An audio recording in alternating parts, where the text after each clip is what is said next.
श्री पद्मावती स्तोत्रम्।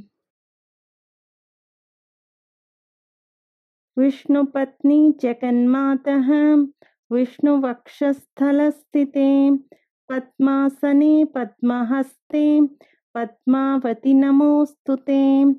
वेङ्कटेशप्रिये पूज्ये क्षीराब्धितनये शुभे पद्मे रमे लोकमातः पद्मावती नमोस्तुते।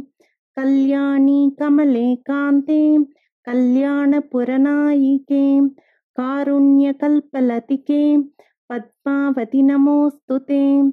सहस्रदलपद्मस्थे कोटिचन्द्रनिभानने पद्मपत्रविशालाक्षी पद्मावती नमोस्तुते। सर्वज्ञे सर्ववरदे सर्वमङ्गलदायिनी सर्वसम्मानिते देवी पद्मावती नमोस्तुते। सर्वहृदहरावासे सर्वपापभयापहे अष्टैश्वर्यप्रदे लक्ष्मी पद्मावती नमोस्तुते।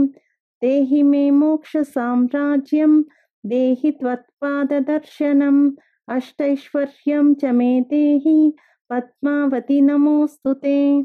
नक्रश्रवणनक्षत्रे कृतोद्वाहमहोत्सवे कृपया पाहि नः पद्मे त्वद्भक्तिभरितान् रमे।